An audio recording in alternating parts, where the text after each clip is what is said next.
நீ இந்த பைபிளை வாசிக்க வாசிக்க வாசிக்க உன் இருதயம் என்ன செய்யும்? சுத்தமாகிட்டே இருக்கும் அப்படின்னு சொன்னார்.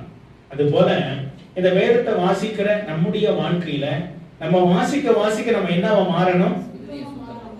சுத்தமா மாறணும். சுத்தமா மாறாட்டி ஆண்டவர் நம்மளை எடுத்து பயன்படுத்தவே மாட்டார். அதை நீங்க நல்லா புரிந்து கொள்ளுங்க. ஆண்டவருடைய கரத்துல இந்த பாத்திரம் வரும் பொழுது இந்த பாத்திரம் சுத்தமுள்ள பாத்திரமா இருக்குமான்னு ஆண்டவர் பார்ப்பார். இது எத்தனை வருஷம் ஆச்சுன்னு அதை பார்ப்பார். அதுக்கு சுத்தம் பண்ண முடியல அப்படின்னா அந்த பாத்திரத்தை பயன்படுத்தவே மாட்டார். அந்த பாத்திரம் யாருன்னா நீங்கள் நானும்.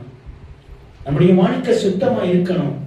நம்முடைய வாழ்க்கை பயன்படுகிற பாத்திரமா இருக்கணும்னா அந்த பாத்திரத்துல அழுக்கு இருந்துச்சுன்னா அந்த பாத்திரம் பயன்படாம போயிடும். அழுக்குன்னா என்ன நினைக்கிறீங்க?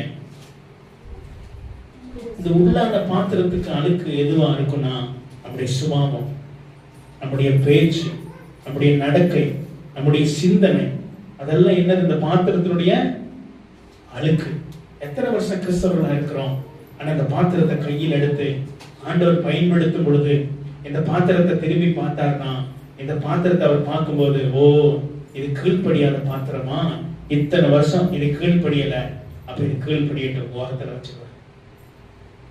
இன்னொரு பாத்திரத்தை எடுப்பார். ஓ இந்த பாத்திரம் அப்பப்ப விழுந்து போகிற பாத்திரமா, இது உறுதியா இருக்கட்டும் அப்படின்னு இன்னும் கொஞ்ச நாள் கொடுக்கட்டும்னு அந்த பாத்திரத்தை வச்சிருவேன். அப்படிப்பட்ட பாத்திரமா நீங்களும் நான் இருந்தோம்னா காலங்கள் வரைக்கும் பயன்படாதபடி பாத்திரமாய் மாறியும். அல்லேலூயா. பயன்படாத பாத்திரம் எவ்வளவு நல்ல பாத்திரமா இருந்தாலும் அது உதவாத பாத்திரமா என்ன பண்ணிடும்? மாறிடும். அந்த மாதிரி நிலைமை நமக்கு வேணாம்.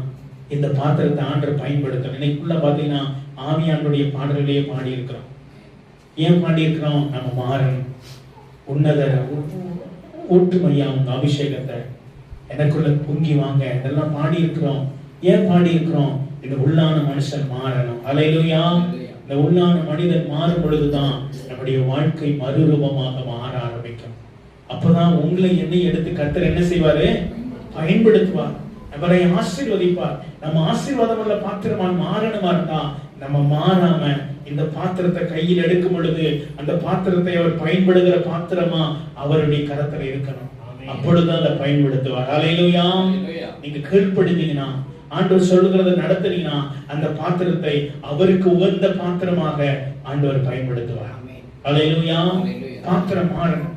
என் சுபாவம் அப்படியே இருந்துச்சுன்னா அந்த பாத்திரம் என்ன செய்யாது? மாறாது.